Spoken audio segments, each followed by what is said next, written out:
Quienes llegaron temprano vieron que estaba yo empezando a poner por lo menos este letrero, porque quiero hablar de las elecciones en México y me preocupa mucho las elecciones en México que se producen este domingo. Se producen las elecciones en unas condiciones en las que 32 candidatos han sido asesinados, 48 personas que están relacionadas con las campañas electorales han sido asesinadas, un ambiente de una violencia brutal, además de que sigue habiendo miles de asesinatos, hasta 3,000 asesinatos todos los días en México. Perdón, todos los meses, no, estoy exagerando. Donde las violaciones, donde los abusos sexuales, donde los secuestros están a la orden del día. Sin embargo, el presidente y dueño del partido en el poder, Morena, sale hoy diciendo que el país está en paz y que hay gobernabilidad. Hay lugares donde no entra la policía. Hay grandes zonas del país que están controladas por diversos cárteles del narcotráfico y donde la policía no hace absolutamente nada, independientemente de que no hay un combate real a la delincuencia, porque la política declarada de López Obrador es abrazos, no balazos. Él mantiene la idea de que la delincuencia se debe única y exclusivamente a las condiciones socioeconómicas de escasez y de marginalidad que México sufre en cantidades enormes, 70% de pobreza extrema, perdón, un 70% de pobreza en un país de 110 millones, 120 millones, pues te deja una cantidad de pobres bastante notable. Y la teoría del observador es que si se saca a la gente de la pobreza dándole caridad en vez de programas sociales, entonces ya no va a haber delincuencia. Y no se da cuenta de que en países donde hay mucha riqueza hay de todos modos delincuencia, porque la delincuencia es un fenómeno multifactorial. Y si bien la pobreza la agudiza y la promueve, el hecho de eliminar la pobreza no elimina la delincuencia, y no puedes pedirle a una sociedad agraviada que espere a que acabes con la pobreza dentro de unos 100 o 200 años para que desaparezca una delincuencia que se está cobrando vidas todos los días, de una manera además brutal, como suele ser la que utilizan los cárteles del narcotráfico. Bien. En estas condiciones se celebran unas elecciones en las que el presidente ha dicho que si hay fraude va a meter mano.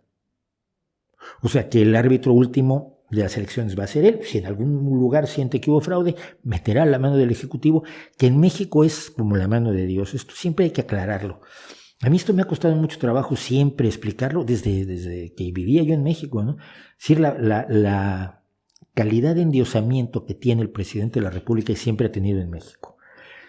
Esto lo revelaba mucho una anécdota de Ruiz Cortines, que además fue un presidente bastante anodino, bastante técnico y administrativo, tenía cara de contable y se actuó como contable, llevaba el país administrándolo con mucho cuidado, pero sin grandes aspavientos políticos, y se cuenta que alguna vez caminando con su séquito de ayudantes y demás hacia un acto público, Ruiz Cortines se preocupó por la hora que era, no traía reloj y preguntó, disculpe, ¿qué hora es? Y alguien muy obsequioso se acercó y le dijo, las que usted diga, señor presidente. Ese es el nivel del presidente en México. Yo he conocido a varios, trabajado en empresas que trabajaron para López Portillo, para De la Madrid. Era yo corresponsal en Excelsior en Querétaro cuando De la Madrid era presidente y visitaba Querétaro pues, todos los días, todos los 5 de febrero, todos los años había visita presidencial y aquello era una rebambaramba brutal. El endiosamiento del presidente es espectacular. Está otra vez mi palabra, ya me voy a... Es equivalente casi a la idea de que el emperador es Dios que tienen los japoneses. En esas condiciones ha decidido López Obrador que él es el único árbitro válido para las elecciones. Si él decide que hay fraude, mete la mano. Si él decide que no hay fraude, no mete la mano. Yo creo muy difícil que considere que cuando gane su partido hay fraude. El problema en México ha sido que el fraude se hace siempre aunque creas que vas a ganar. Esto yo lo veía con el PRI era clarísimo esto, ¿no? El PRI hacía fraude, decías, pues si vas a ganar, o sea, la mayoría de la gente va a votar por ti, por inercia, por clientelismo, por miedo, por convicción, por miedo a los otros, por miedo a la derecha cristiana falangista del PAN, o por miedo al Partido Comunista o al Partido Socialista, porque les dicen que tienen que votar por ellos, porque se votaba con el ejército mirándote. Yo estuve en lugares donde se votaba en México y estaba la gente cruzando sus boletas. En México se cruza el partido por el cual estás votando en una boleta que luego se deposita en la urna. Y estaba la gente cruzando su boleta con un soldado mirándolo.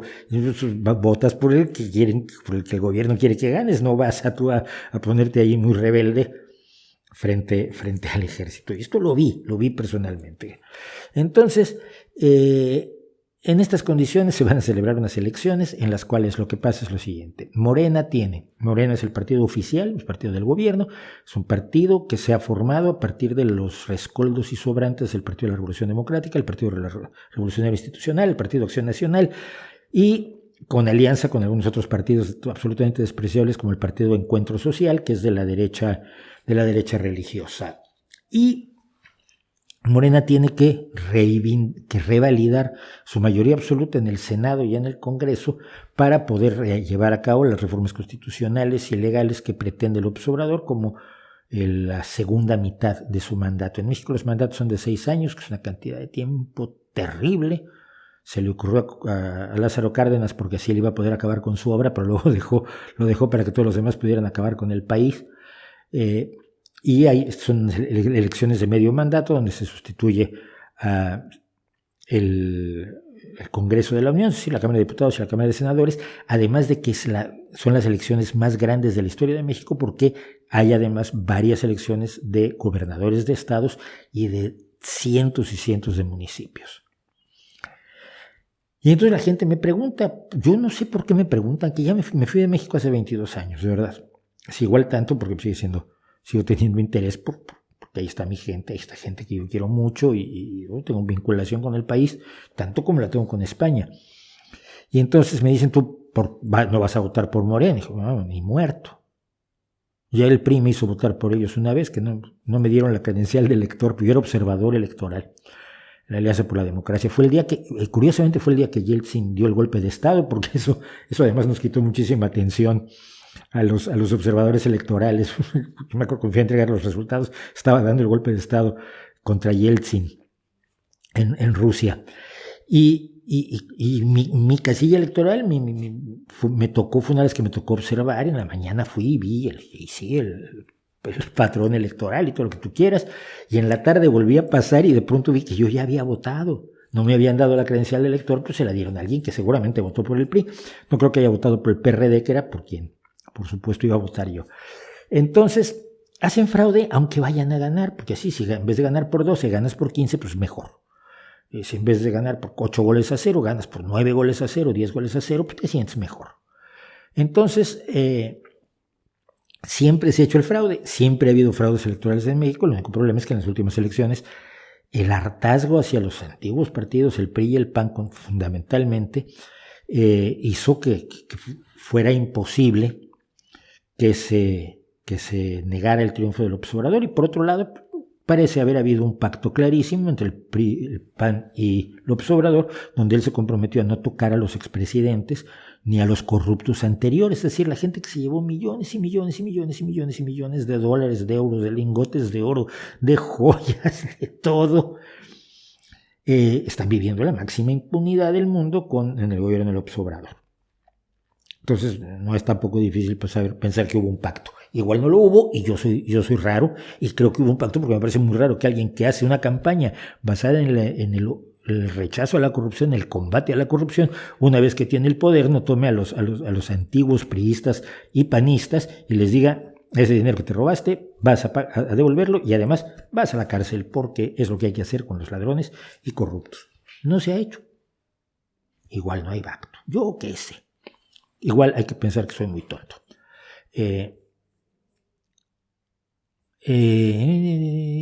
Perdón, no sé si estoy en el aire. Me parece que sí estoy en el aire. Bueno, es que sí, es que de pronto dejó de haber comentarios o dejaron de entrar los comentarios. Bueno, entonces la gente me pregunta por quién vas a votar. Yo no votaría por Morena ni muerto. Entonces vas a votar por el PRI, por el PRD o por el PAN. Es que me costaría muchísimo trabajo. No estoy registrado para votar, no pedí mi credencial para votar. Que puedo hacerlo perfectamente y votar en el consulado, en la embajada, por correo. Pero no lo hice y tendría yo un problema gravísimo, porque no puedo votar por el PAN y por el PRI. No puedo votar por el PAN y por el PRI, lo siento. o por el Partido Verde, que es un partido absolutamente imaginario,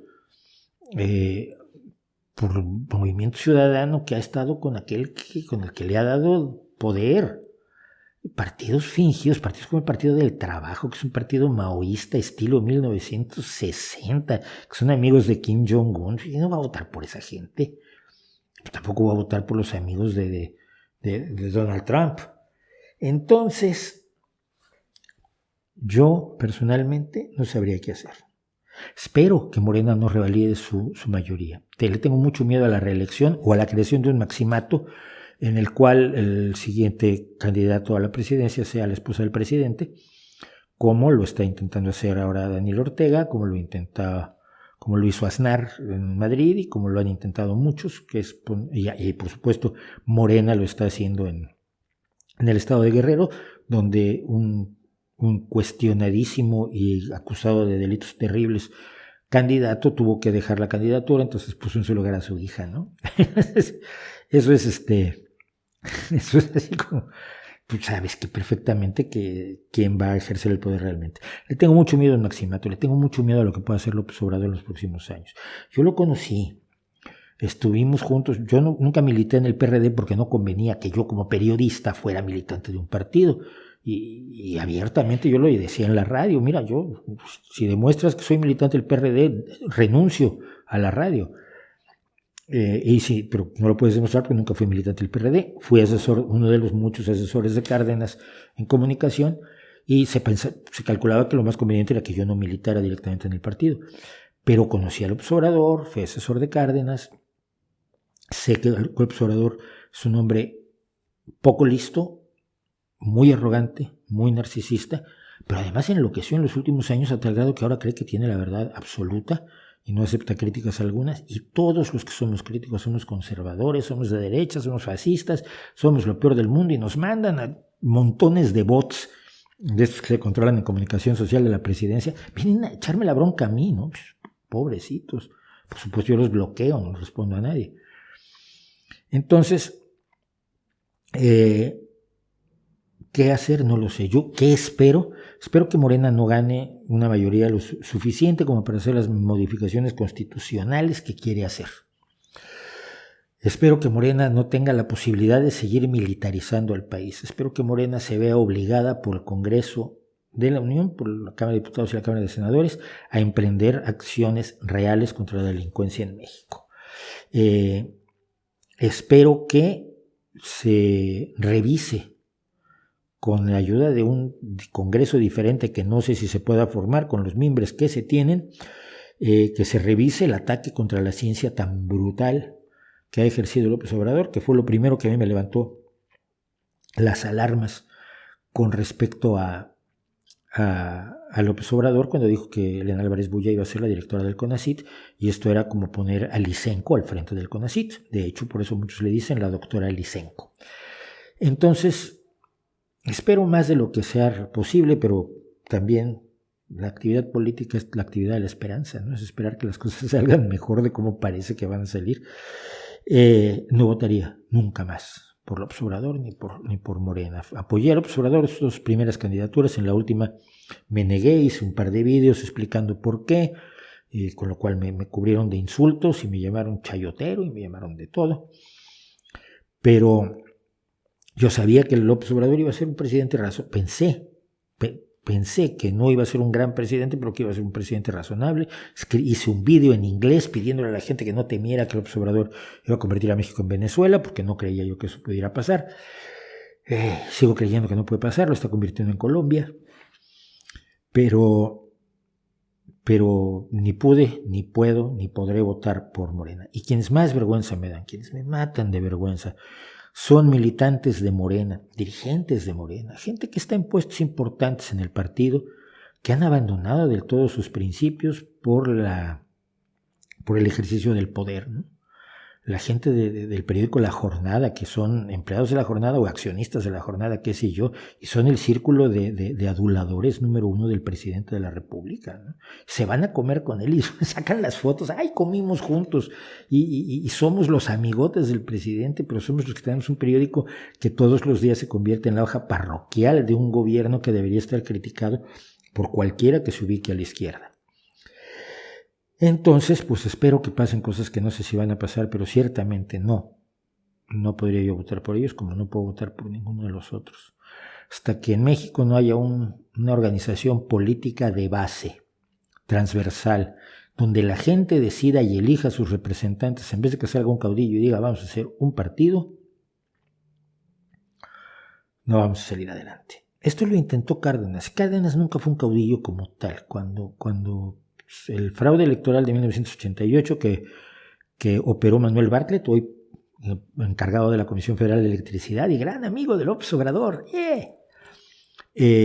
cuando Manuel Bartlett le robó las elecciones en el 88, pero no se podía probar, Cárdenas convocó a hacer un partido, pero fue una convocatoria a un partido transversal donde participó la gente y que costó 600 muertos durante los años de Salinas.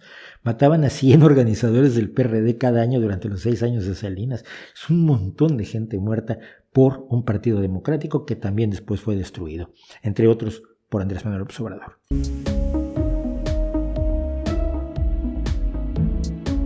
Antonio Samperio, que también me lo preguntó y me lo salté en el chat y dirá, ay, este nunca me hace caso. No.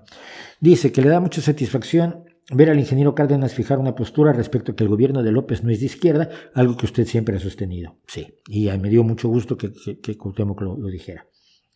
Los paleros del régimen ya comenzaron a atacarlos. Si no me cree, le comparto que Enrique Galván de la Jornada, también conocida como Mejornada, escribió en una trasnochada declaración: Cuauhtémoc Cárdenas Solórzano dice que el gobierno no es de izquierda y que ahora hay más pobres. Sabe de eso, nunca fue de izquierda y tampoco pobre. Ya, es la idea de que si eres de izquierda tienes que ser pobre. Pero López Obrador tiene un rancho tan grande que no creo que sea pobre. Tiene millones y millones. Pero ser de izquierda, sí, Cuauhtémoc Cárdenas es un hombre de izquierda, claramente. Y te puedo mostrar todos los programas de gobierno que desarrolló en las candidaturas, cuando fue candidato a la presidencia en 1988, en 1994 y en el año 2000, cuando yo me fui de México, dejé andando parte de la campaña, había yo participado en desarrollos de la campaña, y su programa es totalmente socialdemócrata, totalmente de izquierda, como no lo es el proyecto de nación de López Obrador, que puedes ver, que además no tiene ninguna coherencia interna. Fue redactado por 40 o 50 personas distintas y luego pues hicieron un cortapega y más o menos quedó allí. Hay capítulos que están anunciados al principio que ni están, como el de ciencia. Así que Cárdenas es de izquierda y López no, y Mejornada tampoco es de izquierda.